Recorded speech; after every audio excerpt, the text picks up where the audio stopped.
I was raised in a little Baptist church in Northeast Texas. And we used to sing the hymns.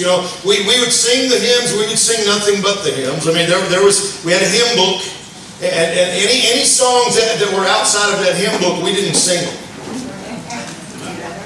We just used the hymn book.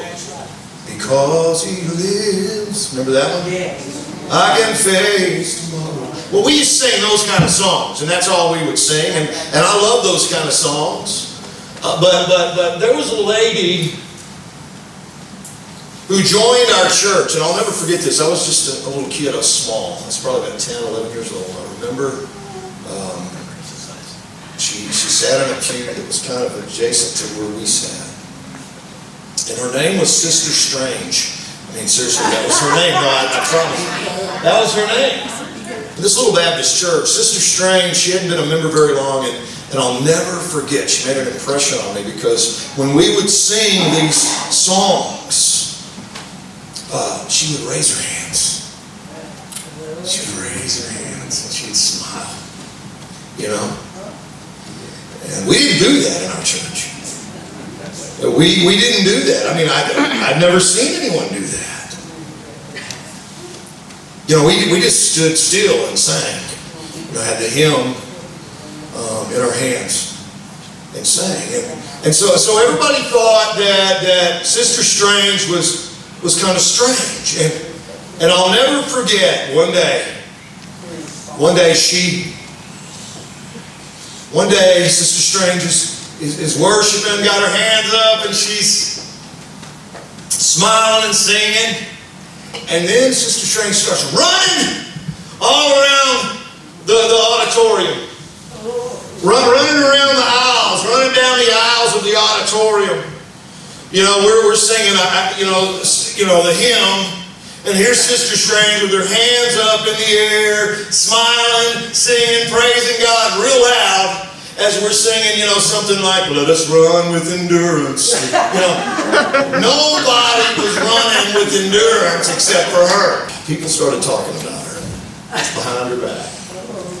You know how people frame it, though, in prayer requests, right? Well, we should pray for Miss Strange. Because she's, lifting her hands and running around the church. She started doing it often, and people would say, well, that's just too much. That's too much. You can't be doing that. And then we found out a little bit about Sister Strange's backstory. Yeah, because everybody has a backstory. You got a backstory. I got a backstory. Sister Strange had a backstory. Backstory usually consists of three things. It's usually, where you've been in your life, what happened that brought you to Jesus, and then what is your life like today? And a lot of times all we look at is, what is that person like today?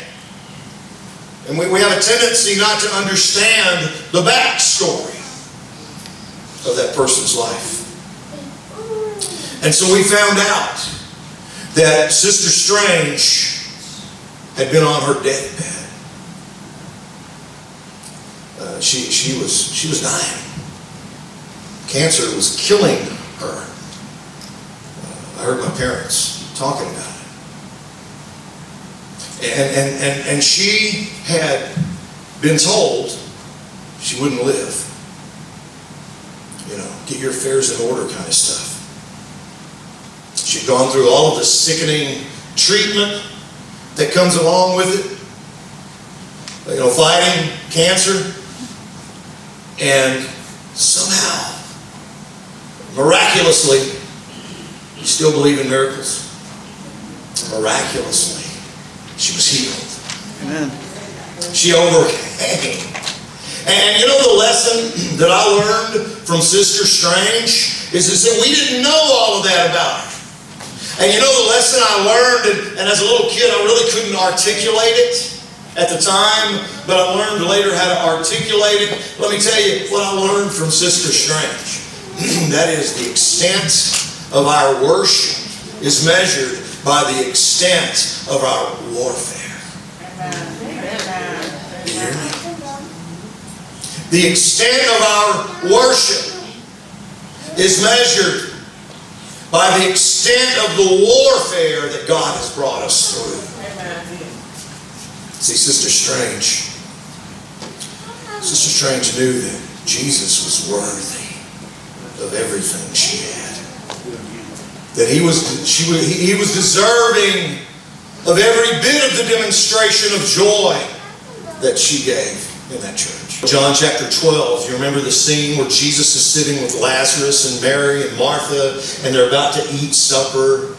Lazarus is sitting right there with Jesus. You know, Lazarus had just been raised from the dead, and all of a sudden Mary decides, I'm gonna break an alabaster jar of nard, and I'm gonna anoint Christ's feet. John chapter 12 verse 3, then took Mary a pound of spikenard, very costly, and anointed the feet of Jesus and wiped his feet with her hair, and the house was filled with the fragrance of the ointment. Mary was showing right there that there was nothing too valuable for Jesus. There was nothing too valuable to give to Jesus. She had a backstory. She gave the very best she had to Jesus. Do you remember what Judas said when she broke that bottle and poured it on Christ's feet? Do you remember?